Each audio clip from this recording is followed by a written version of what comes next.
Assalamu alaikum. Қандай барады абатыма? Қандай барады абатыма? Иә, барады абатыма. Сенің жұбаның, брат. Ассалаумағалейкум ардақты ағайын, қадірменді ютубтағы көрермен қауым.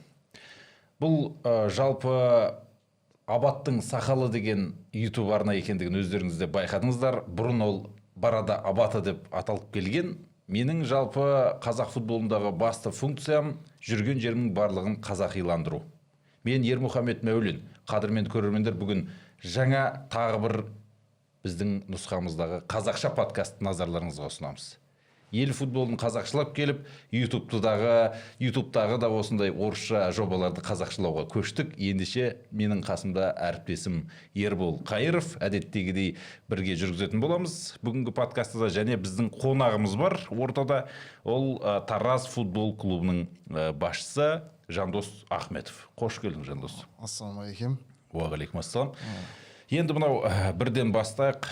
Тараз футбол клубының биылғы мақсаты қандай, жалпы қандай жаңалықтар болып жатыр, клубтың қазіргі және өткен жылғы жағдайын салыстыра келе, енді жалпы қандай мақсат қойылды, оған жетудің алғы шарттары қандай, немесе қандай бір проблемалар, мәселелер бар, осыдан бір жалпылама өзіңізден бастап бір шолу жасап өтсек. Ассалаумағалейкум, қадірменді көрермендер.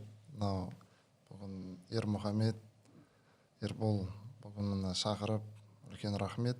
Енді қазіргі уақытта мынау Ерекеңнің сұрағына келсек, өткен жылғы Тараздың жағдайын өздеріңіз өте жақсы білесіздер.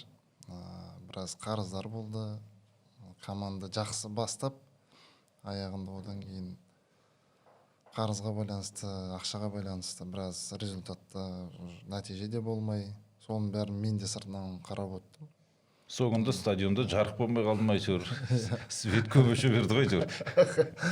Енді оның бәрі бір техникалық ахуалдар шығар енді ол кезде. Светке төлейтін ақша. Бірақ осы жылдың өзінде біраз келгеннен кейін көп қиындықтар болды. Негізі бұл жерге келердің алдында да өзім көп ойландым. Үлкен проблемаларды біліп келдім.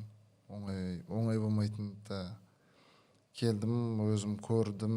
Келгеннен кейін де үлкен қарыздарды көріп, өзімді басында кішкене сәл шошыдым. Негізі бұны қалай жабамыз, не істейміз. Бірақ облыс басшылығына ең бірінші қойған сұрағым, мынау қарыз не істейміз дедім ғой. Мына қарызды қалай құтыламыз. Облыс басшылығы енді қолымыздан келгенше бәрін көмектесеміз. Сенің бірінші мақсатың осы команданы осындай ахуалдан шығару. Сен футболды жақсы білесің, сен кәсіпкерсің. Бұл жерде біраз ахуалдар бар, бәрін түсіндірді облыс басшылығы. Енді қолыңнан келгенше осы команданы өзің реттеп, қадағалап, футболистермен сөйлесіп, осы тығырықтан командан шығару керек деген мақсат қойды дәл өзіме. Сонда мен түсінгенімше, Жандосым, сөзіңізді бөлейін. Қазір мынау федерацияның басшылығы да осы отыр, басқа да адамдар парламентте де айтып жатыр, футболды бизнеске беруіміз керек. Яғни футболды түбі коммерцияға айналдыруымыз керек, бизнес жобаға айналдыру керек. Осы тұрғыда менің енді қазір миыма сап ете қалды. Енді сен бұрыннан бері бизнеспен айналысып жүрсің, Таразда бәрі біледі, жаңа футбол алаңдарың бар деген сияқты. Сонда жаңа әкімдіктің шақыртудағы мақсаты сондай болған шығар бәлкім. Бизнесмен адамды бәлкім клубқа қызметке шақыра салған оңай ғой былай қарағанда. Сондай көзқараспен қараған сияқты да. Енді сен айтып отырсың қарыздар деп. Бұлай енді Тараз деген бір бюджеті сондай бір мықты клуб емес қой енді. Соңғы бір 20 жыл білеміз ғой енді. Шама шарқы көп қаржы бөлінбейтін команда. Ол қалай сонда қарызға кірген деймін ол? Енді қарызға кіргенде өткен жылғы басшылықтың енді білмеймін қандай мақсатпен үлкен айлықтар қойылған ол жақта. Легионерлерге ме? Легионерлерге де болсын, қазақстандықтарға да болсын берілген ақшаға көп завышенный дейді ғой, үлкен контракттар берілген. Енді білмеймін ол жақта не себепті ондай болған. Шетелдік ойыншыларға ма әлде қазақстандық ойыншыларға? Барлық ойыншыларға. Қазақстандықтар да бар, шетелдіктерге де бар үлкен нелер қойылған, ценниктер қойылып, сол себепті кіріп кеткен деп ойлаймын үлкен қарызға. Негізі ең бір ауқымды нәрсесі осы үлкен айлықтар болған себепті. Ал енді қалған нелер налогтар көп. Салық 2 жылдан асса ма салық төленбеген. Сондай нелер бар. Енді сол қарыздардың бәрін осы жылы жүгіріп, жаңа светтің ақшасы туралы да айтып қалдық қой. Оны төленді ме әйтеуір? Судың ақшасы, светтің ақшасы бәрін төледік. Ол жақта да біраз ақшалар Техничкалар жалақы аламады деген сөз бар.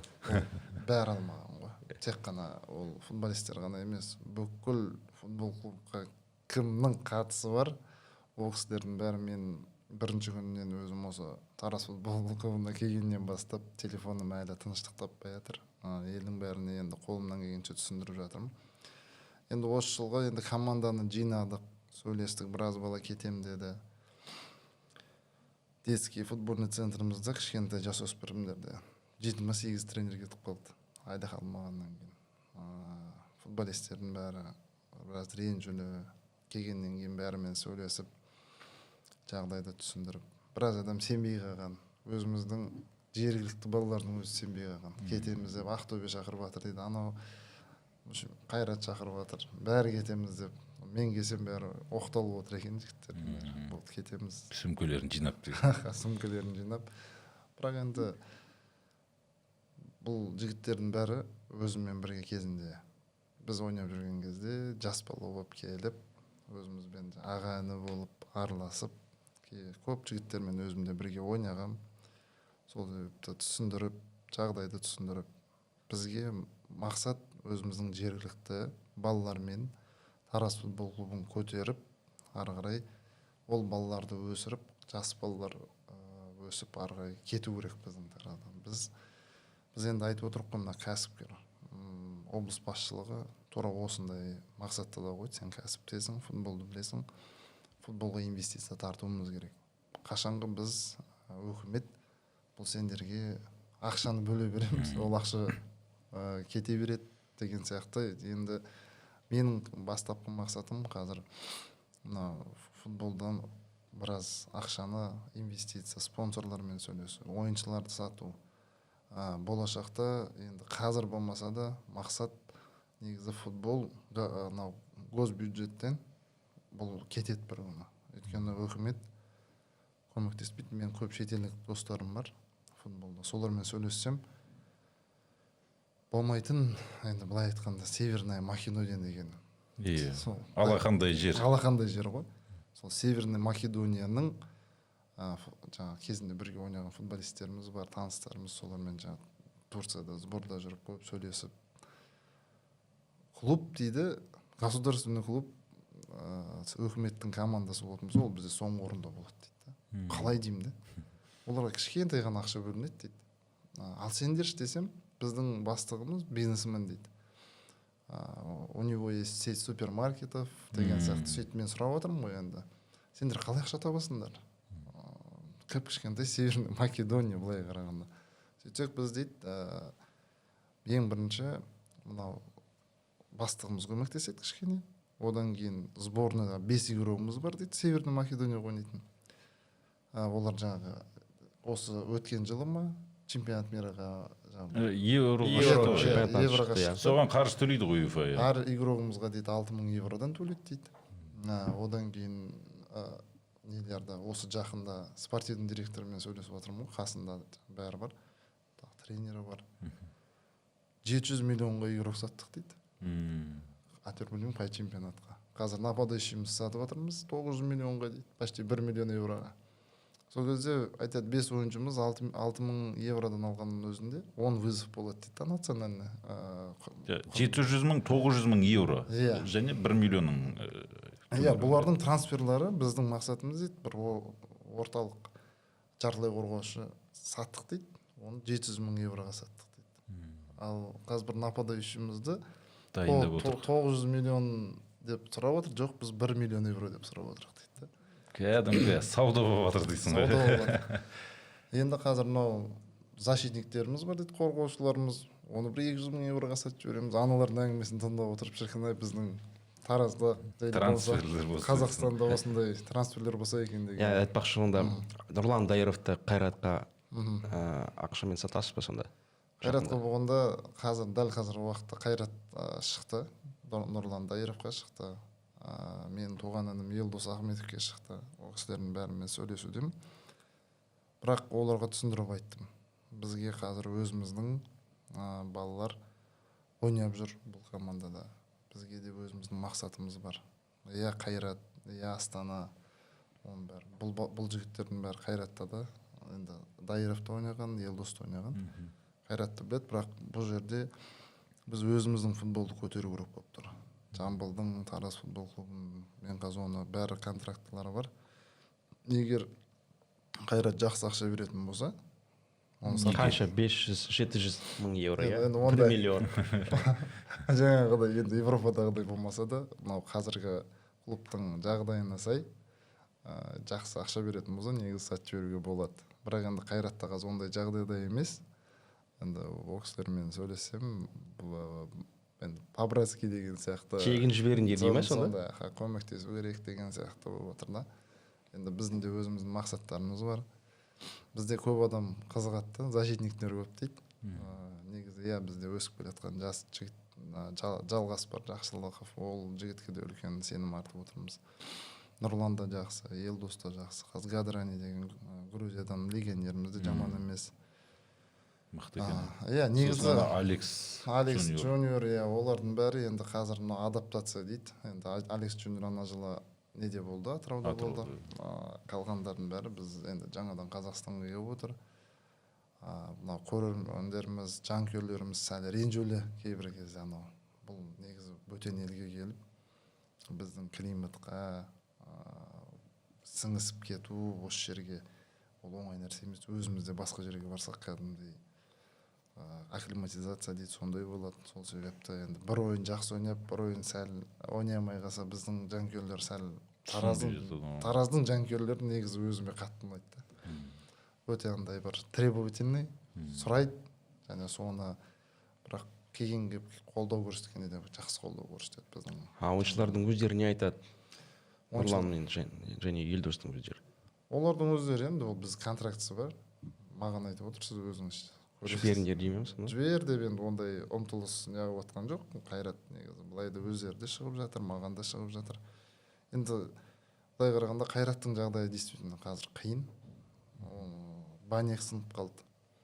Тағы анау бір защитниктер кім еді? Поляков. Иә, Астанаға кетіп қалды. Иә, ол Поляков Астанаға кетіп қалды. Былай айтқанда қорғаушылар жағынан проблема болып жатыр деп түсіндірді маған. Енді оны бізде онысы Құрбанбердиевтің де өзі жалпы Тараз футболын өте жақсы білетін адам ғой. Шыққан ғой телефон. Құрбанбековичтің де ол анада да Қайратпен барып бірде-бір ойнаған кезде де ол кісімен амандасып не қылып сондай жақсы кісі ғой негізі. Осындай кісіге отказ беруге бола ма? Енді егер өзі қоңырау шалса. Енді ол жерде бұл қағаз жүзінде ғой. Бізде үстінен қарап отқан облыс басшылығы бар. Оны біз қазір жинап алып бәрін қайтадан таратып жіберсек ертең бізде жауап беруіміз керек бұндай нәрсеге. Сол себепті енді өзіміздің мақсатымыз бұл жылға енді мынау үлкен бір проблема ғой былай айтқанда қарызды. Өйткені әлі күнге шейін біз бұл қарызды жапқан жоқпыз. Оны облыс басшылығымен Бердібек Машбекович Сапарбаевпен бұл әңгіменің бәрін шешіп қойғанбыз енді. Болды қазір госбюджетте ақша жоқ деді. Қазір мына ақша түседі, көмектесем деген сияқты қылып, және қазір спонсорлармен сөйлесіп, Қазфосфаттың басшылығымен кездестім. Ол кісілермен де қазір мына көмектесеміз деп отыр Алла қаласа. Ақша беруге дайын сонда. Жейденің алдында тұр ғой. Иә, Қазфосфат. Титулды демекші. Иә, ол кісілердің уже где-то бір 85-90%-ке шешіліп қойды. Ол кісілер ақша береміз деді, облыс басшылығы көмектеседі. Сол ең үлкен мақсат елдің алдында қарызды жабу болып тұр. Одан бөлек қандай жаңағы компаниялармен, енді Таразда шын айтқанда бір ірі кәсіпорындар жоқ қой енді. Павлодар емес. Міндетті түрде Тараздан болу керек пе сонда? жоқ, біз Қазақстаннан да қарап жалпы деймін да отырмыз. енді қиын да просто деп жатқан ғой. Жергілікті болса оп оңай ғой енді. Сендер осы жергілікті Жамбыл болса. облысыныңсыңдар, жігіттер біздің жалғыз командамыз бар. Премьер лигада жүрген, соған көмектесіңдерші деп баруға болады. Енді ол өзге облыстың компанияларымен келісімге отыру білмеймін қалай болады екен. Оңай болмайды ол да. Иә. Негізі Қазасуат өзіміздің Жамбыл облысында тұрған өзінде оңай болған жоқ бұл кісілермен. Өйткені бұл кісілер бізге Таразға тарту деген жобалар бар. Парк соғып беріп жатыр, Қаратау деген қаламыз бар, ол жақтан Нысандар, әлеуметтік нысандар 5 этажды 2300 істеп берді халыққа, кәдімгі спонсорлық ретінде. Қазір Жаңатас деген қаламыз бар, ол жақтан бір 4-5 істеп беріп жатыр. Негізі бұл Қазасуат деген компания, Алла разы болсын, негізі шынымен үлкен рахмет, халыққа көп септігін тигізіп көмектесіп жатыр. Мына футболға да бей-жай қарап жатқан жоқ. Бұл кісілермен сөйлесіп, бұл кісілермен бәрін, жағдайдың бәрін түсінген себепті осындай берейін деп жатыр. Сол осы жылға мақсатымыз сол мынау жиналған қарыз, налог бар, жаңағы салығымыз бар, елдің алдында қарызымыз бар, барлық қарыздарды жауып таза шығып, келесі жылдан бастап жаңаша өмір сүреміз дейсің ғой, жаңа Қазақстан. Жолдас қателеспесем 400 миллионнан астам қарыздарың бар, дұрыс па? жоқ, одан көп. Одан да көп. Онда келесі бағдарламамызда жүздескенше деп аяқтайсыз бағдарлама.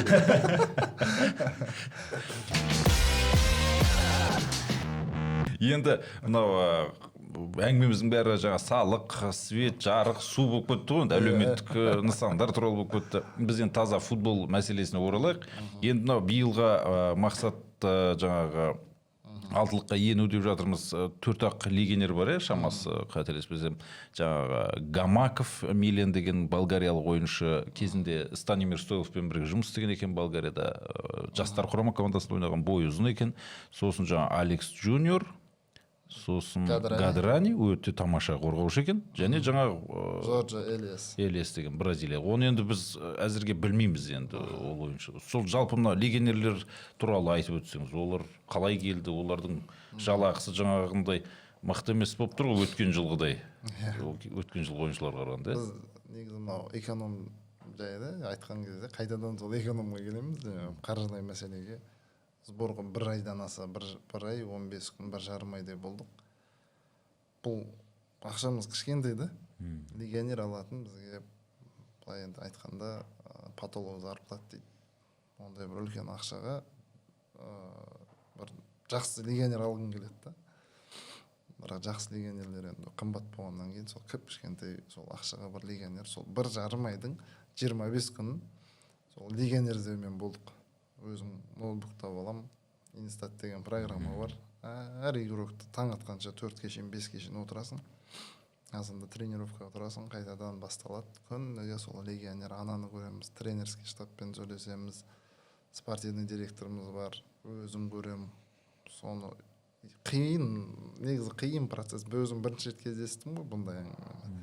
Спортивный директормен екеуміз енді шынымен былай айтқанда таң атқанша отыратынбыз. Біздің беретін ақшаға жақсы легионер табу ол оңай болған жоқ.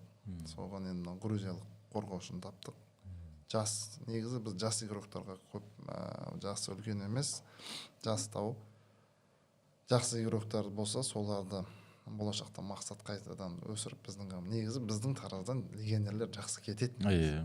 Сол себепті Эуженио деген сияқты жігіттер жүр ғой астанада. Сатып жіберсек деген де ой ғой, негізі ақша табу, сол бизнеске алып келу, сол мәселен бәрі сол ақшаға келсе, сол грузиялық орталық қорғаушыны алдық, Гадрани, Лука Гадрани. Ол да енді Аллаға шүкір жаман емес. Одан кейін Милен Гамаковқа да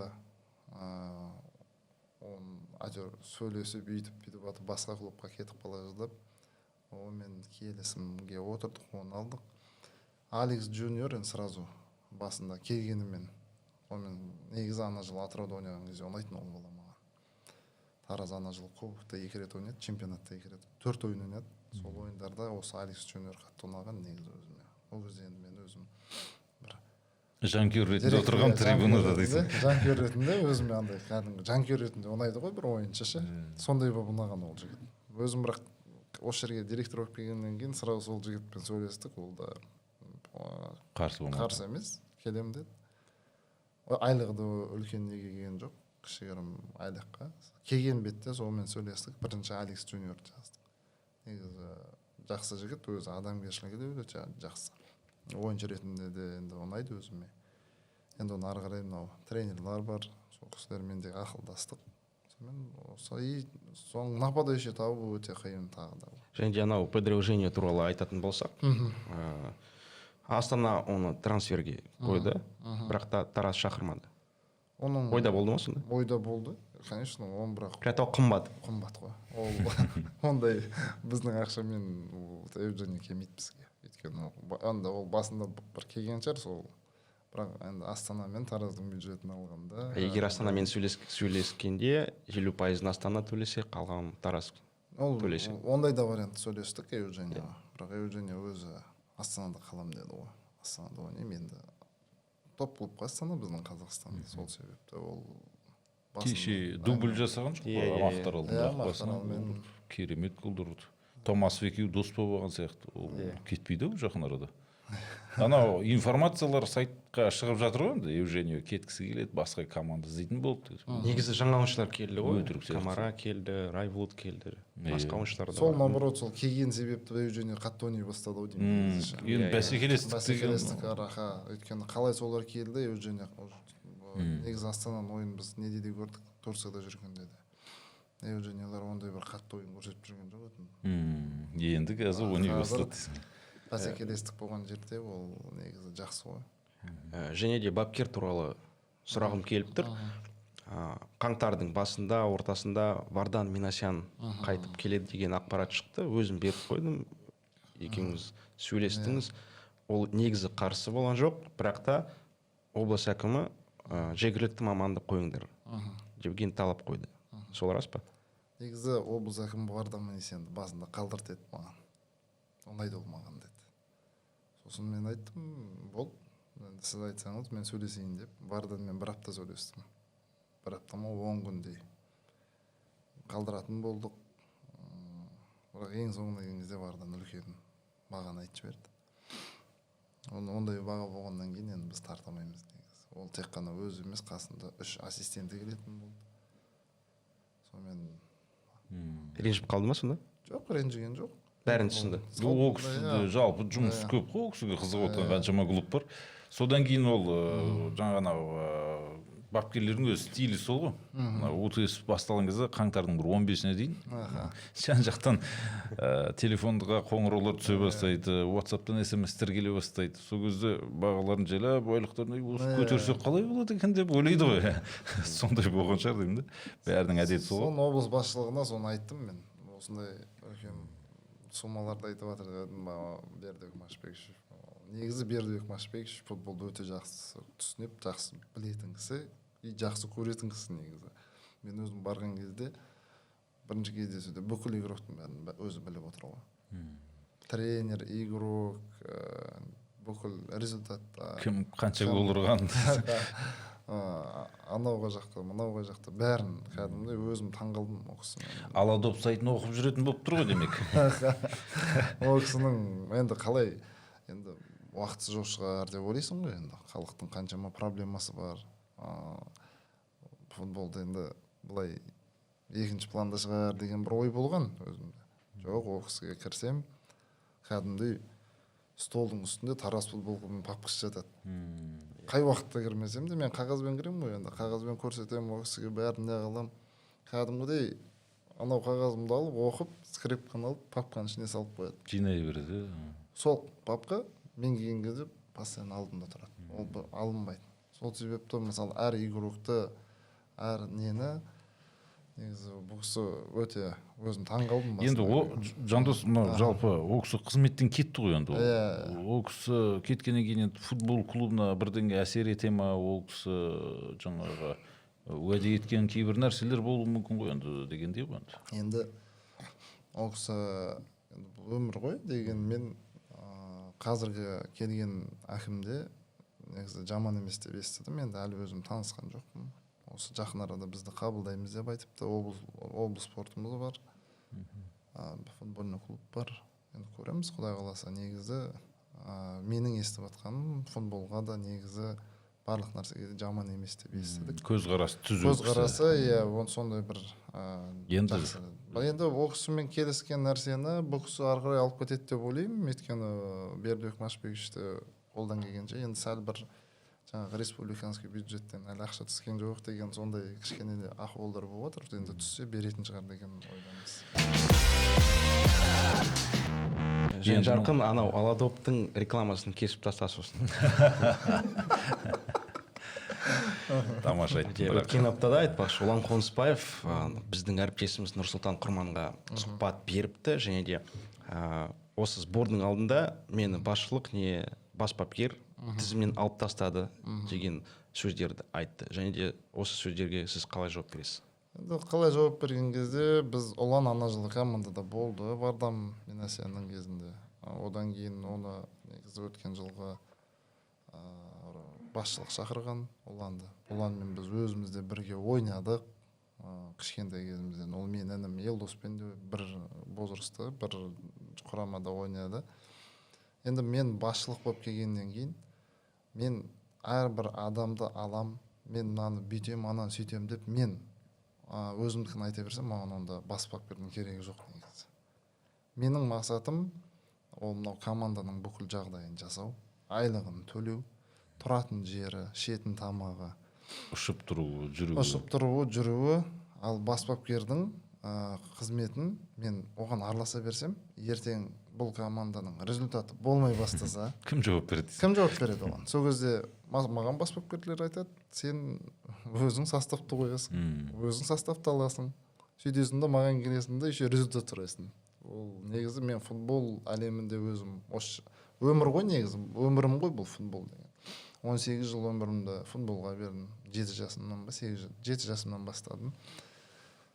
Өзім көп қарайтын. Мен көп нәрсені енді ойнағаннан кейін көп нәрсені түсіне де алмайтын. Өйткені бастықтар болды талай. Мынаны алып тастайсың, мынау ойнайды. Тренер еш нәрсе шешім қабылдай алмайды. Өзім сондай білем моменттерді айтпай қояйын. Енді ол кімнің кезінде әлі күнге шейін клубтардың бір шамасында бар ондай нәрсе. Иә, мен ондай нәрсені өзім жақтыртпаймын. Мысалы, бастық па? Бастық өзінің жұмысын істеу керек. Бас бапкер ма? Ол бас бапкер өзінің жұмысын істеу керек. Мысалы, медиктеріміз бар ма? Әркім өзінің саласында профессионал болып, мен соны қазір жұмысшылардан требовать етемін. Біреудің жұмысын араласпау керек. Сол себепті мен Ұлан Қонысбаевты алам десе де, алмайым десе де, ол біздің бас бапкердің қалуы. Нұркен Мазбаев. Нұркен Қалыбекұлы Мазбаевқа мен полный былай айтқанда команданы жина, кім керек? Қолымыздан келгенше осы команданы осы тығырықтан шығару керек. Сол себепті. Енді Ұланның маған реніші бар шығар. Бастық болып келіп, сен қолыңда тұр ғой. Ол тек қана бастық болу, мен ондай формада жаңағы указанный формада мен үйтіп жұмыс істесем, ол да дұрыс емес. Адамдарымыз бар, менің де үстімде бастықтарым бар. Ол кісілердің сөздері бар дегендей сияқты көп факторлар бар да. Сол себепті енді бұл футбол. Футболда Мессидің өзі Барселонадан кетіп қалды негізі. Сол себепті ол біздің тараздан да футболшылар кетіп жатса, кішкентайынан өскен Месси, ол да кетті ғой. Бұл футбол болғаннан кейін келуі бар, кетуі бар. Ондай көп моменттер болады негізі. Ол тек қана ойбай енді өзіміздікі екен, ол өзіміздің жігіт екен деп бәрін қазір өзіміздікілер көп жүр негізі. Біздің мақсат негізі өзіміздікі деп командада қалдыру емес, өзіміздің жас балаларды тезірек өсіріп, соларды кәдімгідей өсіріп сатып жіберу. Бақтияр Зайнуддин сияқты, Бауыржан Исламхан сияқты. Қазір мен Турцияда болдық. Өзім ары-бері уақытым болмай, бірақ қазір сәл еніп жатырмын да, тірлікке. Шымкентке барып қайттым. Сборда 1-ші лигамыз бар, 2-ші лигамыз бар. Одан мына Арман жастар деген турнир болды, білесіздер. Иә. Мен сол туралы сұрайын деп келгенмін. Өте мықты жігіттер өсіп келе жатыр Қазақстанның футболында. Екеуі де 3-ші орын алыпты, көрдім. Сосын жаңағы Абинұр деген жігіт қой. Сосын Нұрымбет деген ба? Бір адам ба? В общем, Абинұрды енді мен өзім енді танып жатырмын. Негізі енді ол жас бала ғой әлі. жас бала, оны қазір бәріміз жан жақтан жаңағы оны мақтай берсек, ойбай Айбинур дей берсек, Месси деп па, тараздан шыққан тағы бір Месси деп. оны мен ойымша енді ойлаймын әлі ертерек. Ол өзінің возрастында енді жақсы қазір. Бірақ ол баламен әлі жұмыс істеу керек, ол баланы өсіп. Ол Айбинур сияқты мен өзімнің көрген бір 7-8 баланы көрдім сол возрастта. Түсініп отырсыздар ма? Ол өзім мынау негізі Ақтөбені 7-ден өліпті. Иә, шықты ғой бүкіл пабликтерге. Бірақ менің одан кейін Жандос естігенім, жаңағы жазылған протоколдарды, хаттамаларды бүкіл неге енгіземіз ғой, федерация қызметкері ретінде. Сонда бір жас төмен ойнаған ғой. Ордабасы 2005, Тараз 2006 жылы балалармен шыққан. Ол не үшін ондай болған? Біз негізі қалай істеп жатырмыз? Бірінші лигамызды 23 жасқа шейін істеп жатырмыз. Түсініп отырсыздар ма?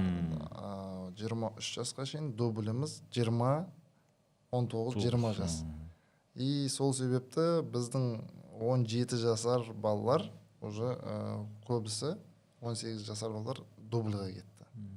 Оның артынан келетқан 16-17 жасар балалар біздікі былай айтқанда жастарды көп основной жоғарыға шығару. Жоғарыға шығару, екінші лига, бірінші лига, одан кейін негізгі құрама. Сол себепті бір жас кіші балаларды жібердік та осы жерге. Бірақ соның өзінде біздің балалар өте жақсы ойын көрсетті, арманда. Бір ғана момент болды, қатты қар жауып кетті Таразда. Қайратпен ойнайтын. Тура Наурыз кезінде. Негізі сол ойынды негізі қар әсер етті, оны тазалауға мүмкіншілік былай айтқанда болды. Бірақ көп адам енді осы жерде эфирде отырып айтып кетейін. Көп адам маған жазады. Біздің орталық стадионның бірінші турда кәдімгідей Жасыл алаңның сапасы нашар деп кешеде шықты ғой. Айтпақшы әлеуметтік желілердің бәрі шулап жүр. Сол мынау Арманда да қарды неғып тазаланбады. Негізі бізде Таразда футбольный клубпен біздің мынау стадион, біздің база, ол бізге қарамайды қазір. Балансты емес. Біздің балансты емес. Бірақ сөйлесуге болады ғой. Сөйлесуге болады, ол кісілерге бәрін айтамыз, түсіндіреміз. Енді қазір мен жаңадан келгеннен кейін ол кісілерге енді айтып жатырмын, қолдан келгенше олар да істеп жатыр. Бірақ енді сәл енді мынау жұмыс істескенше пробелдар болып жатыр да арасында. Өйткені біз айтамыз, ол кісілер былай кішкене арасында сондай бір жіберіп қоятын моменттер болады. Сол моменттерден допускать етпесек, ондай болмаса, ол кісілер басшылықпен, стадионның, базаның басшылығымен сөйлесіп жатырмыз. Сол себепті халық көп, халық маған жазады. Ахметов мырза, неғып поле анандай, Ахметов мырза, не үшін жас балалар андай травмалады, андай қарда ойнап жатыр. Ол жерде мен де түсінемін оның бәрін. Бірақ мен біреудің огородына кірмеймін ғой деген нәрсе ғой. Бұл жерде мен барып біреудің жұмысына араласып кету, ол да дұрыс емес. Негізі мен өзім ақ істеуге болады. Бірақ енді сондай бір моменттер, енді айтасың, не қыласың, ол басқа біреудің жұмысына араласу менде ондай жоқ. Анау жаңағы өткен жылы бұл мәселеде біраз айтылды ғой. Бүкіл Қазақстандағы футбол стадиондарды футбол клубының балансына беру керек. Ақтөбеде сөйтіп. Ақтөбе сөйтті ғой мысалы. Ол енді жаңағы стадионды клуб өзі пайдаланғаннан кейін енді қашан ойнайтынын өзі біледі. Соған шөбін дайындайды, агроном алып келеді. Және мынау стадионның сыртындағы ғимараттарды жалға береді екен. Шаштараз, банкке, неге беріп, Ақтөбеде сондай сөйтіп, содан да ақша тауып жатыр да мысалы. Біреу жеріне фан-шоп ашып қояды деген сияқты. Сондай нәрсе. Айтпақшы, Таразда фан-шоп не болды? Фан-шоп болады. Қазір мына соғыспен біраз Россия мен Украина негізі сол фан-шопты біз Европа болғанда енді негізгі заттардың бәрін, форма, бәрін Турциядан заказ береміз. Оның бәрін сөйлесіп қойғам. Одан кейін Қытайдан келеді.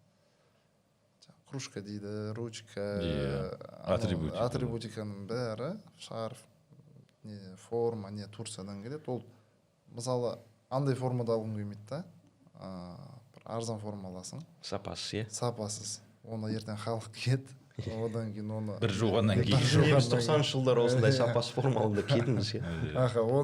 Ондай мен өзім ондай нәрсеге не емеспін. Алғаннан кейін жақсысын алу керек. Бірақ жақсысы халыққа тиімді болу керек.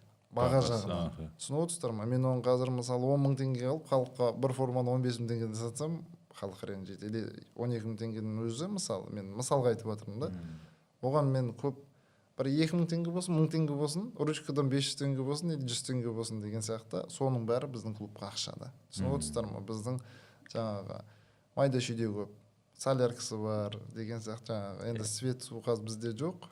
Техничкалар. Техничка да жоқ бізде. Техничка да жоқ қазіргі уақытта. Бізде тек қана футболисттер, жаңағы администрация сол. Сонда жаман ойнайтын ойыншыларды жұмсаңдар сонда. Жоқ, бізде жаман ойыншы жоқ, бәрі жоқ. Мұхамеджан, сен осы турда 2 гол жібердің деп па? Айтпақшы, Мұхамеджан Сейсен демекші, ұлттық құрамамыздың қақпашысы. Енді өткен жылда мен оған айттым, біршама кісілер хабарласып жатыр, сен туралы сұрап жатыр. Ақтөбе хабарластық. Жоқ, енді көп қой, Астанаға өтетін болып, сондай да әңгімелер болды, иә деп. Сосын шетелден де бір ұсыныстар бар ма? Сондай бір ұсыныстар бар ғой, деймін шамасы? Бар. Ресей ме? Толығырақ айтсаңыз жалпы. Енді мен өзім әлі бұл 100% не емес, енді ол. Былай енді сұрастыру жағынан негізі көп қызығушылық болып жатыр.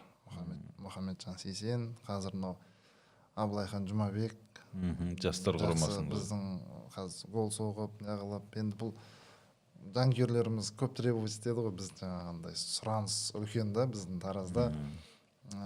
Ол жас бала, 19 жасар, 20-ға да толған жоқ Абылайхан.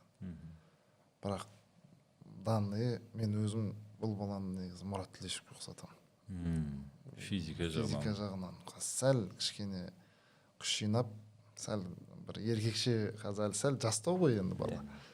Бірақ болашақта бір үлкен болашағы бар деп ойлаймын. Жаңағы сол Дінмұхамед Қараман деген Қараман білесіз, осы Қайратпен гол соқты. Қазіргі уақытта осы Мұхамеджан Сейсен, Жұмабек және Қараман басты активтерің, басты активтер. Осы жігіттерді өсіріп, ары қарай сату. Осы клубқа ақша алып келу. Негізі сол нәрсемен жұмыс істеп жатырмыз дәл қазір. Онда сендерде қарыздар бар ғой. Тезірек сату керек сонда. Қарыздардан құтылу үшін сонда. Соны өкіметтен сұрай бермей, енді бұл жылға ойнату керек. Мысалы, Мұхамеджан басында кетем деді, біраз әңгімелер болды Мұхамеджанмен. Мұхамеджанға айттым, сен қазір ойнауың керек. Басқа клубқа барған кезде ол жерде енді требование дейді ғой, өте үлкен талаптар бар да. Сол себепті ол жерде сен қазіргі уақытыңда сен өсу үшін сен ойнауың керек. Қазір Таразда сен бізге керексің, номер 1 вратарь боласың. Осы жерден сен опыт жинап, келесі жыл одан да күшті командаға кететін мүмкіншілік болады. Қазақстанский командалар ғой сол шақырған. Мұхамеджанмен сөйтіп сөйлесіп, өзің туған жерің. Осы жерде ойна, осы жерде 1-2 жыл ойнап, ары қарай өсуің үлкен бір мүмкіншілік қой. Соны түсінді Мұхамеджан, өте жақсы жігіт өзі де, қарапайым сондай, үлкенді тыңдап, ақыл айтқан кезде өзі тыңдайды. Сол Сейсен туралы сөйтіп қалдырғанбыз. Жұмабектер енді ол енді өсіп келатқан балалар, ана жылы ойындарын көрдім, сәл не дейді андай сыроватый дейді, шекілеу етін да ана жылы. Бұл жылы уже бала, Аллаға шүкір, сбордан бастап өзім тегі енді тіл көзден сақтасын. Қазір жастар құрамасы өзімізде соғып жатыр. Шотландия салды өткен. Кейбір ойындарда енді ол жастық болды, стабильность деген болады. Ол стабильность ол опытпен келеді. Мысалы, 3 ойын жақсы ойнап, 1 ойын ойнамауым мүмкін. Мен футболды ойнағаннан кейін өзім де жас болдым. Андай кішкене нервозность болады. Кейбір кезде мынау халықтың напряжениесі болады. Психология деген өте қиын нәрсе ғой. Бірақ потенциал өте жақсы. Қараман, Дінмұхамед, енді ол өзіміздің енді ол былай айтқанда болашақ андай Бақтияр Зайнутдинов деп ойлаймын. Ол қазір өте несі мықты жұмыс істеу жағынан. Еңбекқор. Осы үш жігіт, бірақ ар жағынан тағы қазір осы жылы біз Бауыржан Рахмет деген жас бала, сол аяқ болашақта енді стилі сол аяқ болғаннан кейін Месси десе бәрі Мессиге теңей бермейік, бірақ енді өте сборда да өзі жақсы көрсетті. Турцияда одан кейін Еркебұлан Тойбеков деген өзіміздің ол да өте бір болашағы бар жігіт.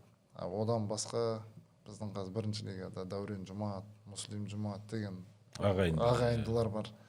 оларда құдай қаласа болса негізі құрамға тартсақ па деген осындай балаларды мынау жігіттерді өсіріп сатып иә аналарды шығарып Иә. сондай бір Қазақстанның былай Аякс Аякс иә келісемін бірақ осы жастарға тәжірибелі ойыншылар керек тәжірибелі ағайындылар керек сол кстати бауыржан байтана бар иә және әлеуметтік желілерге кірсек ел шулап жүр бауыржан исламханның дисквалификациясының жарты жыл қалды тарас оны шақыра ма шақыруға дайын ба сол конечно шақырамыз егер бауыржан исламхан өзі келем деген енді мен бауыржанмен өзім батурик деп қоямыз ғой енді өзіміз жақсы таныспыз егер батурик бізде ойнаймыз десе біз тек қана қуанамыз ондай тәжірибелі ойыншылар біздің мынау қазіргі Қараман сияқты Тойбеков сияқты Рахмет сияқты сондай балаларға негізі бізге өте жақсы бір школа ғой негізі былай біздің жас балаларға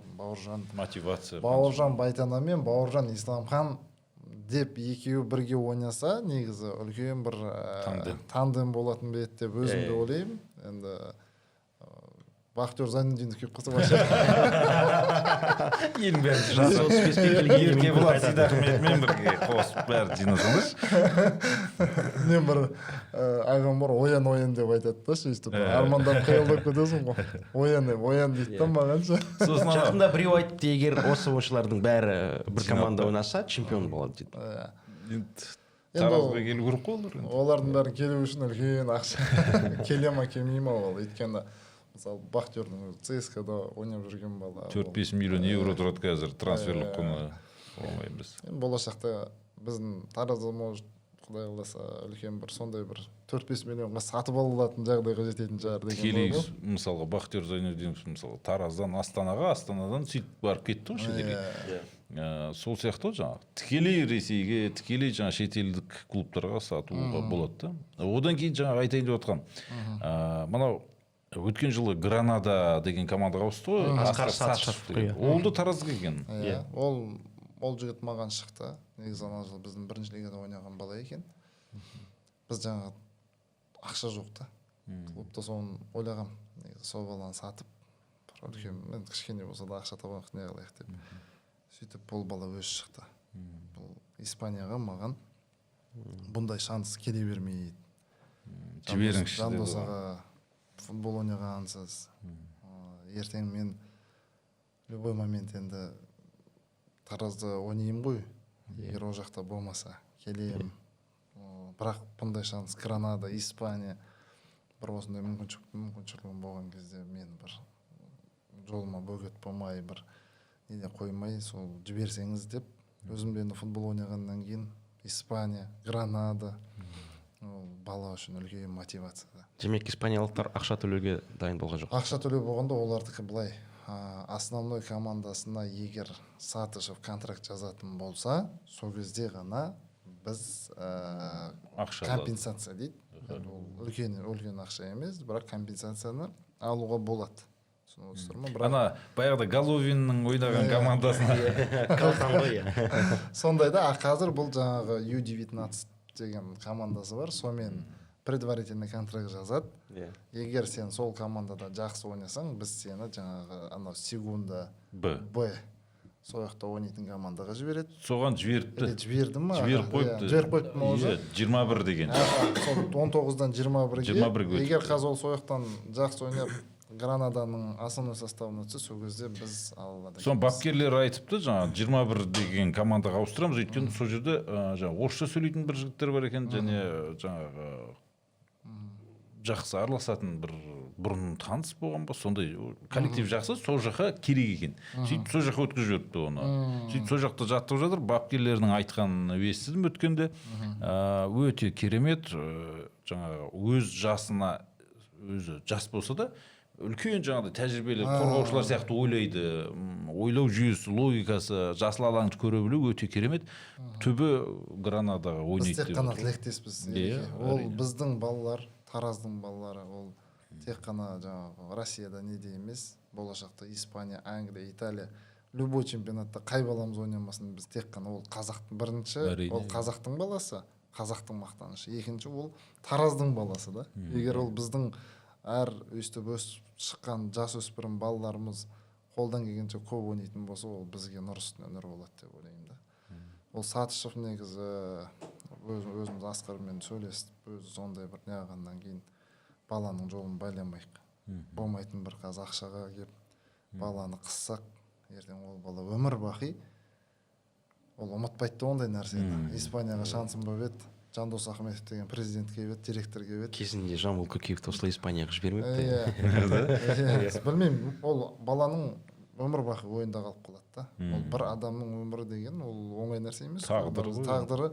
Оған мен мысалы бір кедергі жасасам ол дұрыс емес деп ойлаймын. Ол бала өссін, біз тек қана тілектеспіз. Өзім де ол баламен сөйлескен кезде Асқар, мен саған сәттілік тілеймін. Бұндай шансты енді максимально пайдаланып, ары қарай өсіп кетуіңе тілектеспін.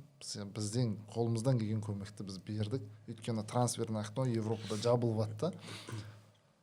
Соңғы күні, соңғы сағаттарға ғана шештік қой бұл әңгімені. Уже болмайды, болды деп не қылып жатқан кезде тез әйтеуір 11-ден 50 кеткен кезде кірді ғой десе. Ол примерно сондай болды. Бір 2 сағат бұрын ба, трансфер 3 сағат бұрын сондай бір срочный тез болды. Енді бізде мынау адамдардың кешкі жұмыстан кетіп қалған уақытта қайтадан шақырып жұмысқа ше сағат бір 9:30-10 шамасында жылдам сөйтіп бітіріп не қылдық. Сол енді ол балаға тек қана сәттілік тілейміз енді Асқарға.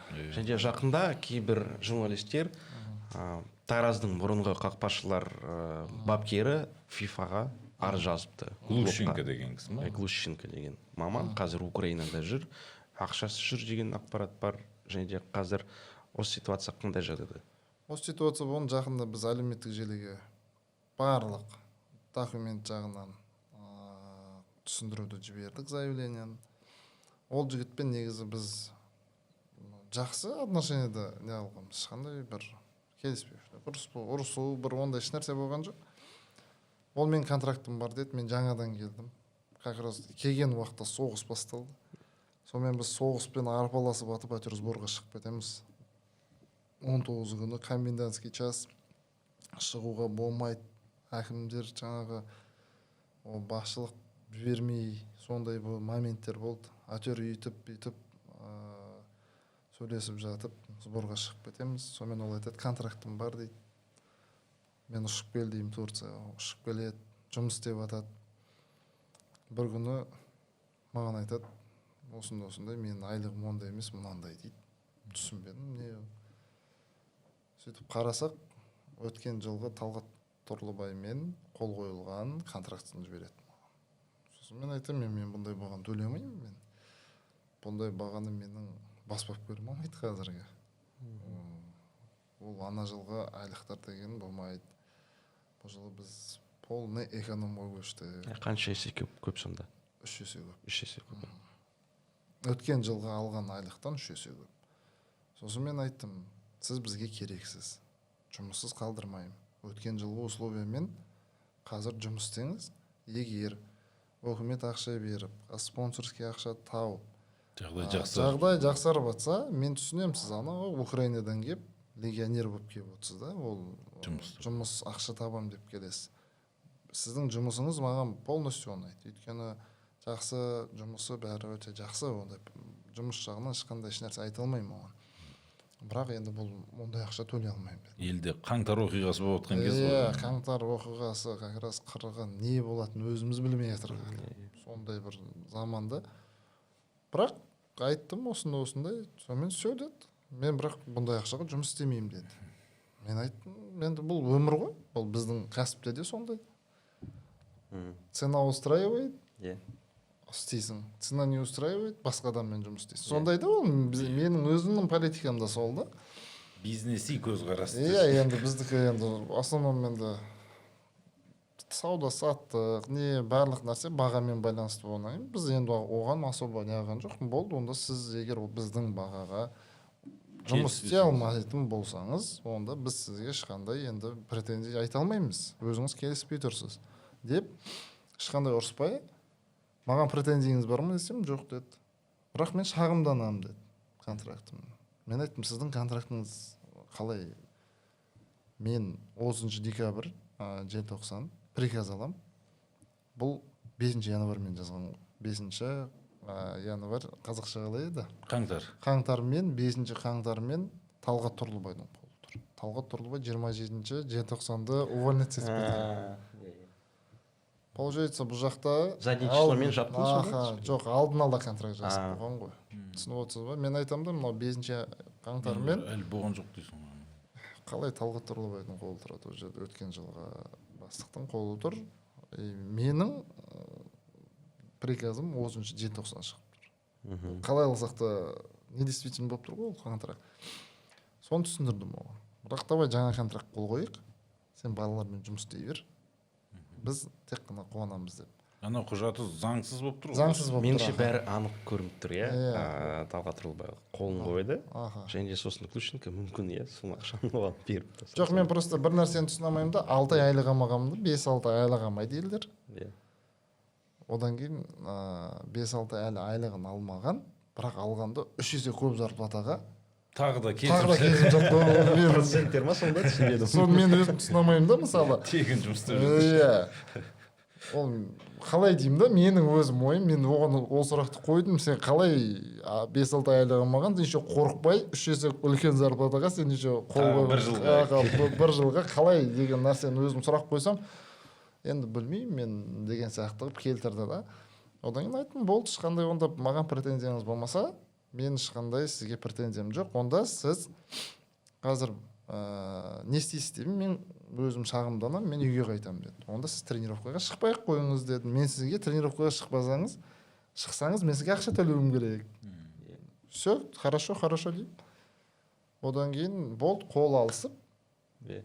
Болды, сонымен әңгіме бітеді. Келесі күн тренировка болады да. Бұл айтады ғой. Ахмедов Жандос уже келесі күні СМИдан шығады. Запретил тимсал. Запретил, тренировкаға жіберген жоқ деп сондай қып жазады.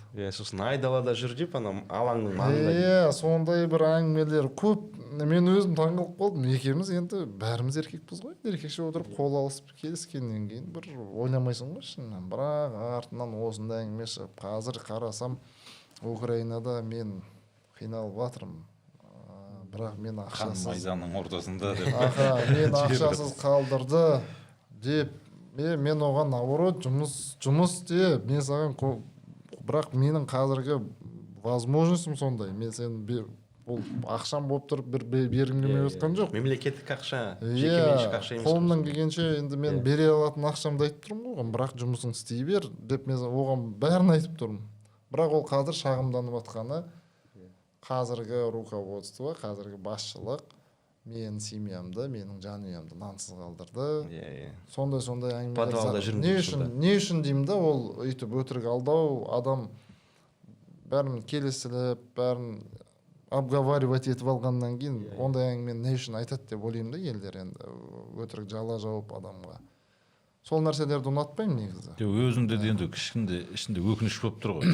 Жаңа келісім шарт ұсынған Жандос, соған қол қойып, осында бапкерлер жаңа штабына кіріп, қақпашылар даярлап, тамаша Қазақстан чемпионатында жүруім керек еді ғой, Украинада соғысқа қатыспай деген ой келетін шығар, может енді сондай ма.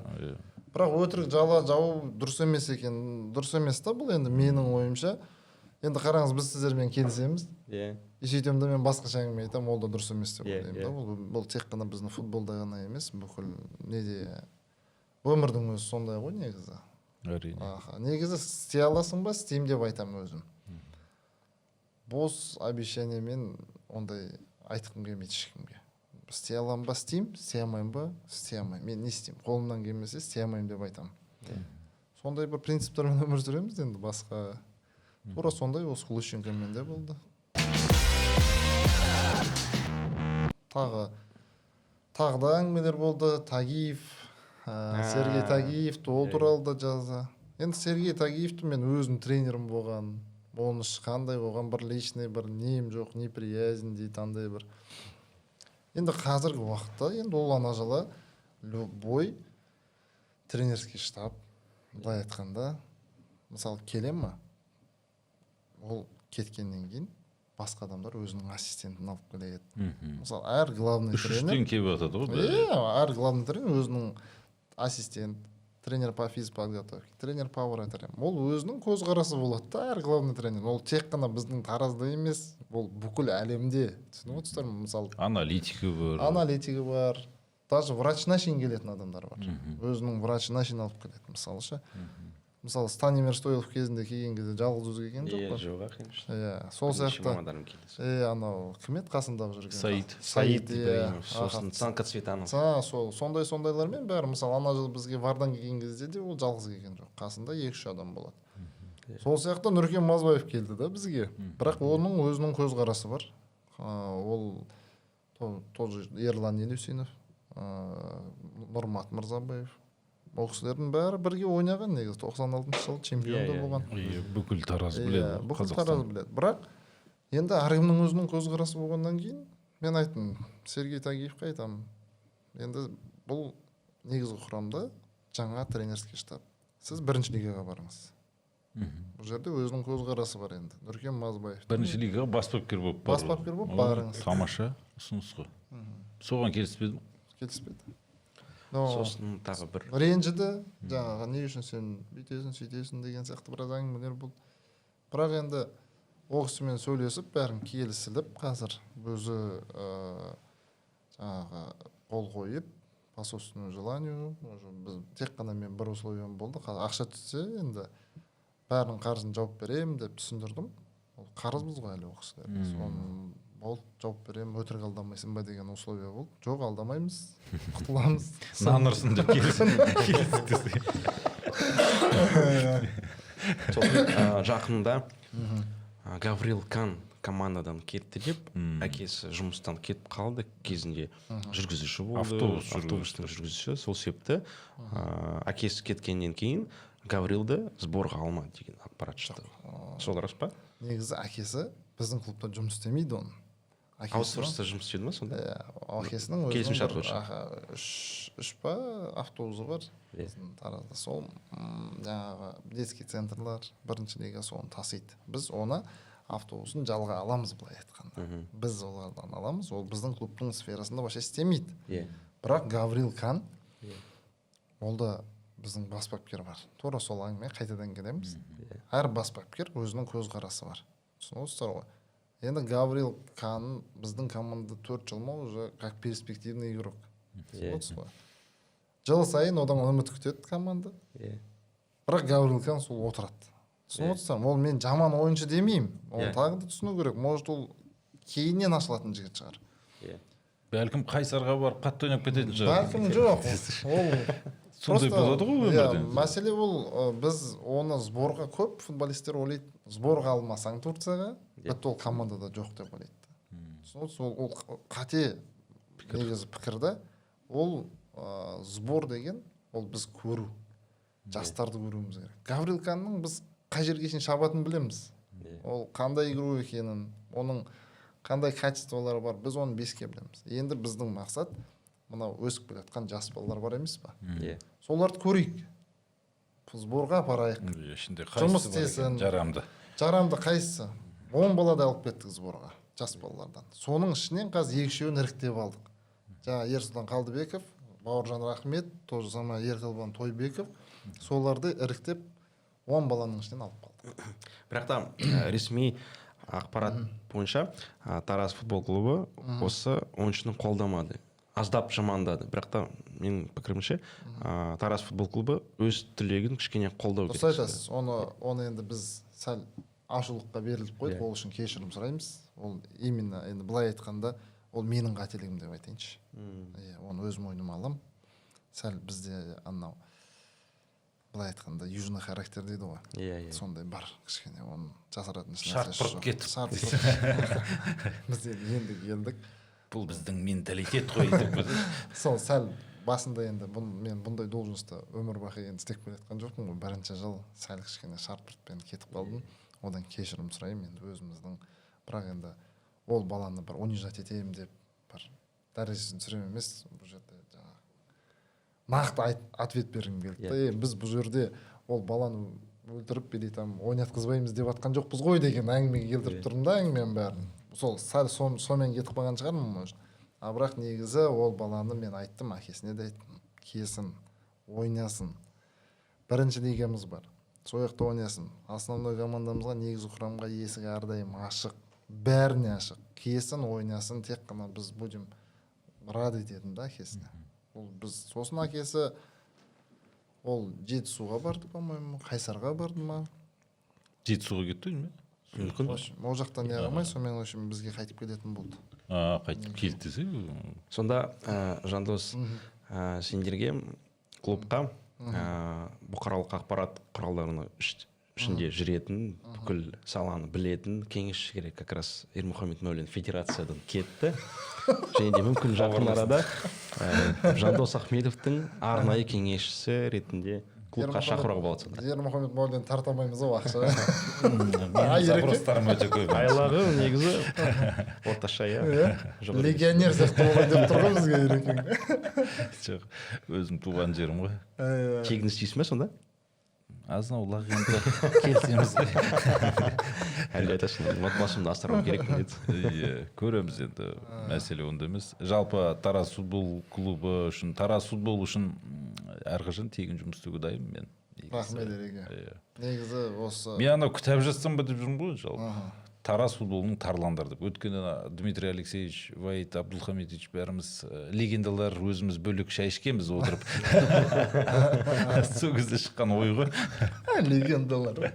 Ана Нұркен Мырзағалиев деген әріптесіміз бар. Сол фотоға түсіп жатыр ғой. Ой, мынау телефоннан түк көрінбей жатыр, камерадан суретке түсірейін десем, не болды деп жаңа сұрап жатырмыз ғой. Мына жерде легендалар, аңыз адамдар болғаннан кейін шығар, жап-жарық болып кетті камера дейді. Соған айтып отқаным қалжыңдап.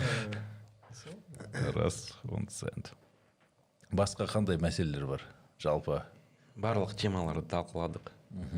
Жаңағы ең соңғы шыққан жаңағы жасыл алаңның нелері ғой, стадионның. Центральный стадионның. Сол нәрсені негізі мен қазір де ол басшылықпен сөйлестім. Қолдан келген бәрін істеп отыр ол кісілерде. Енді ақшаға байланысты бәрі. Ол кісілерге де жаңағы сәл ақша бөлінбейді, ақша жетпейді. Қазір мәні істегісі-ақ кеп тұр. Бірақ сол әттең тонның кеткісі. Қол бойлау болып тұр дейсің. Сондай бір мәселелерді шешілсе... Соны шын айтқанда жаңағындай, сен өзі маман ретінде қалай қарайсың? Балансқа, клубтың балансына... Тек қана жақсы қараймын ондайға. Негізі мен бір үлкен не қылатын, біздің қазақстанский командалар негізі көбісі ойнайтын поледа тренировка жасайды. Ол дұрыс емес негізі. Ол негізі дұрыс емес. Мен қазір кіммен облыс басшылығына осы вопросты көтергем. Сендерде база бар емес пе сол? База бар бізде, бірақ искусственный ғой. Иә. Жасанды алаң. Иә, жарамайды сонда. А біз ойнаймыз. Егер мысалы Астана аренаға барғанда соның алдында базада жаттығу болады сонда. Искусственный болса, біз искусственный жасаймыз. Алаңның жартысы, даже жартысы емес, көбісі негізі искусственный ғой бізде. Иә, бірақ біз өзіміз үйде ойнаған, бізде естественный. Иә. Кәдімгідей табиғи шөп. Иә. Енді біз мысалы тренировкамызды базада искусственный жасап, бала жер ойнасақ болмайды. Ұлттық құрамамыз айтпақшы Молдованың алдында футбол үйінде искусственный алаңда жаттық та, бірақ сосын Молдова атанып жеңді, жасанды алаңда 2-1 есебімен. Енді соны қазір мен неғып отырмын да, біздің негізі Таразда қаланың шетінде Пищевик деген стадион бар. Ана сақ завод. Сахарный завод дейді. Кәдім қант шығаратын завод бар бізде. Иә. Таразда ең әйгілі Қазақстанда. Сол районда бізде Пищевик деген стадион бар. Ол стадион негізі постандардан кеп тұр. Бірақ енді совет уақытысындағы жаңағы ескі ғимарат, соның проектісін дайындап жатырмын қазір. Құдай қаласа бәрі ойдағыдай болып, мен оны кетіп қалған басшылық Бердібек Машбековичке бұны айтқан. Ол кісі айтты, Жандос, сен проектісін бәрін дайында, қолдан келгенше қазір ақша болса көмектесеміз деді. Енді соның проектісін қазір мен дайындап, бәрін ойдағыдай істеп, бір база істегім келеді да. Ол тек қана Тараз футбол клубының базасы, барамыз, тек қана өзіміздің клубтың иелігінде болады сонда. Клубтың иелігінде болса, мысалы, сол жерде тренировка жасап, основной орталық стадионымыз тек қана Ойынға. предигровоймен, ойынның алдындағы жаттығумен и ойында ғана қолданылса деген ойым да. А біз оны аламыз, не істейміз? Жаңбыр жауады, тренировка жасап жатамыз. Қар жауады, топырлатып, ол мысалы қай бір шөпті алмасаң, ол тек қана орталық емес, былай әшейін алсаң да, даладағы шөпті таптай берсең, оның қанша қарама, ол шөп бәрібір өспей қалады. Сол себепті менің ойым, мынау европалықтардың несін көремін де қызығамын ғой. Өздерінің базасында 5-6 полюсы бар. 14 Иә. полюсы бар, командалар бар ғой. Аха. Кеше мына мысалы 14 дегеннен есіме түседі. Біз Молдоваға бардық, шерифтің сол жаңағы 14 алаңы бар екен. Жасанды, табиғи. Неше түрі бар да. Шөбі де бар, шөпсіз де алаңдар бар. Неше түрлі бар ана жерде. Содан кейін шығар енді чемпиондар лигасында ойнап жатқан дейді. Соны мен ойлаймын да сөйтіп істеу керек негізі. Ол біздің көп жасанды алаңдар көп. Түсініп отырсыздар ма? Қазір енді иә жасанды дейміз. Бірақ ол қаншама балалардың денсаулығын құртады ол жасанды алаңшы. Қаншама балалардың тізесі, белі, ол білінбейді, ол жас қой қазір. Менің өзім кәдімгідей азанда отырған кезде талай травма алдық қой. Сол тізеңі ұрады. Қазір футбол ойнай алмаймын өзім. Мүлдем болғанда ойнай алмаймын. Әуесқой деңгейде. Әуесқой деңгейдің өзінде ойнай алмай қалдым. Өйткені беліммен проблема бар. Оны мен қазір бір күн ойнаймын да 2 апта емдеймін. Бір күн ойнаймын, 2 апта емдеймін. Шаршадым уже. Лучше ойнамай, тып-тыныш қазір анда неге көштім? Жүгіргім келеді, бұл ана организм өмір бақи талап қылып тұрады. Сен өмір бақи футболмен двухразовый, трехразовый тренировкада жүргенсің. Жүгіргің келіп ана қан айналмай қалған сияқты болып тұрады ша. Футбол ойнағым келеді, белің кетіп қала береді. Сол себепті қазір тек қана жаңағы бассейнге барамын. Фитнес жаңағы беговой дорожкамен асықпай, бір темпте андай резкий движение жасасаң бел кетіп қалады. Сосын енді мына әңгіменің соңында біраз тақырыпты қозғадық қой енді. Бір елімізде қазір керемет бір қарқын алып жақсы бір өсіп келе жатқан енді футболдың туған інісі футзал туралы әңгіме айтқым келіп отыр да. Өткен жылы ана Рикардо Кака деген мырза келіп, Әділбек Жақсыбеков бәрі жиналыс өткізді. Мынау қой елдегі футзалды тағы да одан сайын қалай дамытамыз деген сияқты. Сонда бұл негізгі мәселе командалар, клубтар аз екен бізде. 9-ақ команда бар дейді.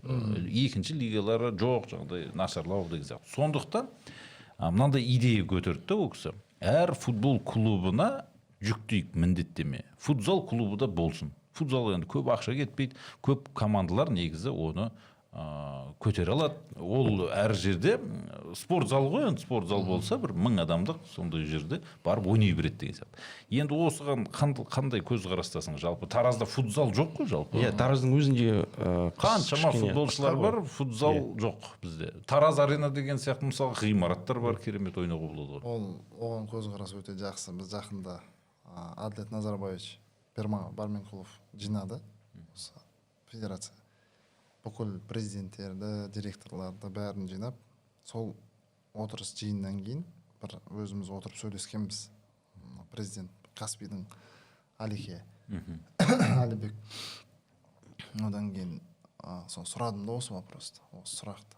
Осы Каспий сіздерде үлкені де бар, кішісі де бар. Үлкеніне де жақсы адамдар келеді, кішісіне де жақсы адам келеді деймін да сіздерге. Ол қалай істеп жатсыздар сіздер депші. Сөйтсем, көп ақша емес дейді негізі. Көп болса бірінші футзалға көп болса бір 60 миллион, может сол 100 миллионның арасында кетеді. Мен айтам да, қандай керемет деймін да. Жаздың күні үлкен футбол бар. Қыстың күні халық круглый год футболда да, мысалы бізде Тараз арена деген үлкен спорт кешен бар. Егер сондай бізге неғылса, соған бір ақша бөлінсе, біз тек қана дайынбыз ондайға ша. Және қазір мынау федерация жағынан қыздар футболында дамытып жатырық қой негізі қазір. Біздің Таразда юг жақта футболға қыздарды алып келу деген өте бір қиын нәрсе да. Түсініп отырсыз ба? Менталитет қой. Біздің менталитет, біздің қыздар негізі ол келін болып, үйде шай үйде шай құйып сондай ғой. бірақ Шымкентте қыздар ойнайды ғой. Иә, ол Шымкентте енді көбісі легионерлер ғой. Иә, енді бар, бірақ олар жаңа Қарағандыдан сол жақтан қыздар алып келеді Шымкент, Қазығұрт негізі ше. Ал біз жақта жаңағы сол жақта да дамытқым келеді негізі. Менші қолымнан қыздар келсе командасын ашу керек, бір биік Қазығұрт сияқты болмаса да, бірақ солардың бір деңгейі кішкене конкуренция болатын қызық қой. Мысалы қыздардың футболы бар, футзал бар. Деген сияқты мини үлкен футбол бар. Халықты негізі футболмен ауыртсақ, бұл тек қана барлық салада болса, уже үлкен футбол ол автоматически көтеріле береді да. Стадионға адамдар жинала береді. Қазір мен мына федерацияның қазір Рохосович Шох келді ғой, ПФЛК-ның бастығы болды. Сол кісімен де сөйлескем анада. Бізде оңтүстік жақта жаздың күні өте ыстық. Өзі біледі ғой, айтпақшы. Осы сол жерлесіміз ғой. Соған бізге ойындарымызда Шаңқай түске қоймай. Чимкент, осы Тараз, Қызылорда, Алматының өзі негізі оңай емес жаздың күні. Сол біздің ойындарды сағат 7-ден кейін қоя беріңіздер. Біз дайынбыз. 9-10-ға да қойса. 9 енді 10 сәл кештеу болатын шығар. Біздің Таразда сағат 9-да күн батады. Және де выходной күні. Демалыс күні істеп, сағат 9-ға қойса, біздің халық 9-дан кейін шығады қалаға. Жұмыстан. Жұмыстан емес, ыстықтан. Ыстықтан кейін. Мен Астанадан 8-ден кейін шығады жұмыстан. Бізде сағат 9-дан кейін халық жайлап далаға шығады да. Семьясымен, бала-шағасымен. Соны ойлаймын да, біздің прожекторларымызды мақта дедім да. Біздің центральный стадионның прожекторлары қосылған кезде жарты қала кәдімгі жарық болады бізде ше. Соны өзіміз қаламыз кішкентай ғана ғой, соның жартысы жарық болып кетеді. Соны ойлап жатырмын, 9-ға қойса, халық ол кешкісін серуендеп шығады. Тем более біздің стадион ол тура центральный паркіміз бар. Қақ ортасында стадионымыз ше. Нағыз адамдар сол жиналады сол жерге. Сол кезде стадионның шетінде атмосфера. Оның бәрін ойластырып жатырмыз. Қазір фан-шоу ашылса, кәдімгідей домбырамен, жаңағы дыңғыр деп барабандар, ары қыздар билеп жатыр. Бір ойындар, бір футбол ойнатамыз, жаңағы андай ойнатамыз. Оның бәрі ойда бар. Сол қайтадан әттең тобынан келтесай деген сондай бір, енді бірақ Құдай қаласа, соның бәрі көп нәрсе, ақша мәселе соған келеді ғой. Сондай бір ұсыныс тастадым. Ойындарымызды сағат 9-ға қоя беріңіз. Біздің халық 11 жаздың күні негізі 1-2-де ұйықтайды біздің халық. Өйткені күн ыстық болғаннан кейін салқындайды, кішкене далада жүреді, сөйтіп кеп. Ойынды сағат 9 қойса, 11-де бітсе, үйіне барып, 12-ден аса спокойно жата береді да. Сондай бір мәселелерді көтеріп кетті маған Рохос. Оның үстіне анау қараңғыда телекөрсетілімге де. Телекөрсетілімге де. Енді қазір сол айтып отқаным, осындай нәрселердің қазанда күні Адлет Назарбаевичпен де сөйлестім. Өйткені біз әр қайсымызды бөлек-бөлек шақырып сөйлестік кабинетіне. Өте көзқарасы да мықты кісі. Футболға жаңа Қазақстан деп отырып қой, жаңа футбол келейін деп отқан сияқты, Құдай қаласа. Енді бұл кісі енді тізгінді қолға алды. Ойлаймын, болашақта біздің футболымыз тек қана өрлейтін сияқты да. Өйткені көп өзгерістер болып жатыр. Қазір мынау ең қатты ұнағаны, біз мынау судейский вопросты мен шешем деді ол кісі. Мынау бәрі адал, бәрі жақсы, сондай жағынан ең бір үлкен вопросты, бірінші айтқан вопрос осы вопрос болды. Сендер маған көмектесіңдер. Біз осының бәрін реттейік. Қашан бізде адалдық болады, сол кезде біздің футбол өседі жайлап. Сондай бір мақсаттары маған қатты ұнады да. Жаңағы лиганы өкіметтен, мен жаңа айтып отырмын ғой, біз негіз болашақта өкіметтен кетеміз деп. Бұл кісі айтады, қазір 1,5 миллион халық біздің Қазақстанда футболмен қызығады дейді. 19 миллионымыз ғой қазір примерно. Соны маған 5 миллионға келтіріп беріңдерші дейді. 5-6 миллион футболмен қызығатын болса дейді. Аудиториямыз көбейтсек, уже біз бизнесмендер тарта аламыз дейді. Уже мынау үлкен компаниялар, кәдімгі мастер-карт, PlayStation, Лига чемпионовта әлемдік брендтер. әлемдік брендтер, мысалы Лига чемпионов соларды істеп жатады ғой. Аладоп қайтадан. Метарейтинг. Жоқ, анандай компаниялар бар ғой жаңағы. Авто жаңағы нелер, BMW деген сияқты. иә. Nissan, мысалы, официальный партнер. Сол сияқты Реклама көп болып кетті сондай. Жоқ, Жоқ, енді мен пример қылып айтып отырмын ғой, бірақ сондай, мысалы, бізге де келеді дейді да, сол кезде біздің футбол за счет спонсорских средств, как Челси сияқты, енді біздікі ондай уровень болмаса да, болашақта, бірақ түбі соған ұмтылу керек деп ойлаймын. Әр клуб, мысалы, жаңағы какой-то северный, какой-то деп бір менсінбей айтпай ақ қойыншы, бір былай айтқанда енді алақандай жер ғой, жер жағынан айтып тұрмын да. Иә, жер жағынан айтамын, мысалы, футбол жағынан айтып тұрған жоқпын, жер жағынан кішкентай ғана жер, они продают игроков, мысалы, сатады 700, 800, 900 миллион евро. Сигурдсон, Эйдур Джонсон секілді. бүкіл Еуропада жүр ғой Исландия. Сондай сатады да, мысалы, қандай ақша тауып жатыр да, біз де соған келуіміз керек. Соның арқасында олар жаңағы жан-жақта жүргеннен кейін ұлттық құрамалар да мықты болды. Өйткені бапкерде выбор көп, таңдау көп болады. Ресейде қаншама исландиялық жүр, Испанияда бар. Кеше соның ары күні қай командада Эйдур Гудьонсонның баласы ойнайды екен ғой. Солай ма. Испанияда ғой, Барселонада ма? Қосалқы құрамда ойнайды екен. 2002 жылы. Эйдур Гудьонсон өзіміз осы күні кеше ғана футбол көріп, соның баласы футбол ойнап жатыр. Таң қалмаймыз. Лилиан Тюрам, Патрик Клюй, солардың Мальдинидің балалары бәрі қазір футбол ойнап жүр. Мальдинидің балалары болғанда, жаңа Златан ағамыз айтты ғой, мен бұлардың түбі немерелермен де ойнаймын ау деп. Бұның әкесін танушы едім. Баласымен ойнап жатырмын. Түбі осылардың немерелерімен ойнап қалатын жарым деп қалжыңдайды ғой. Ол кісіде. Менен мықты әлемде футболшы болмай тұр, содан кейін спорттық ғұмырымды аяқтамай жатырмын депті ғой. Осы жақында Златан ағамыз. Былай біртіндеп Тараздан Швеция футболына көшіп кетсін. Ұқсас қой Тараз бен Швеция футбол жалпы. Әлем ойындаған. Қадірменді ағайын, сонымен бүгінгі әңгімемізді қорытындыласақ болады. Біраз әңгіменің басын шалдық. Манау Барада Абата деген Ерболдың YouTube арнасында Абаттың сақалы деп қазақша сөйледік әбден. Бұдан кейін де бағдарламаларымыз, осындай подкасттарымыз қазақ тілінде бола береді деген ойдамыз. Арасында енді араластырып тұрамыз. Бір рет, бір май деген сияқты, бір орысша, бір қазақша өді. Солай кете береді түбі осылай аудиториямызға әр түрлі қызықты осындай видеолар тұсынамыз. Мына егер бұл видеоблог түсіріп жатыр, біз подкаст түсіріп отырмыз.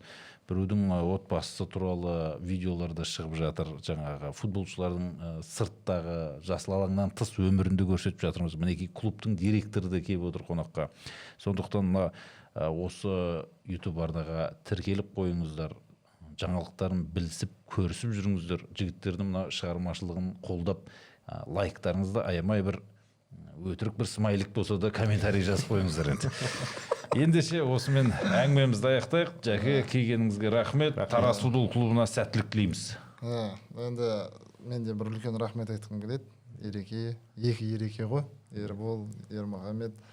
Өстіп мынау қазақтың футболына жандеріңізді ашып, осындай бір программалар әрдайым осы клубтардың ойындарын, трансляцияларын барлығы осы қазақстанский болсын, европейский болсын бәрін көріп атамыз, өздеріңізді естіп атамыз. Өте қуаныштымын. Осындай бір подкасттар, передачалар, ол негізі тек қана біздің футболдың деңгейін көтереді деп ойлаймын. Насихат қой. Насихат, елге деген кішкене көп нәрсені білмейді халық, мысалы. Негізі өзім осындай ашық болуға, осындай проблемаларды айтып сөйлесіп, халық соны білу керек та, не болып жатқанын. Сондай жағынан стараюсь енді қолымнан келгенше. Енді сіздерге де сәттілік тілеймін. Мынау Рамазан айы мүбәрәк болсын. Ұстап отқан оразаларыңыз қабыл болсын. Еліміз, жұртымыз аман болсын. Футболымыз өсе берсін, өне берсін. Барлық футболшыларымыз аман болсын, тек қана жақсылық болсын елімізде. Үлкен рахмет айтамын. Ереке.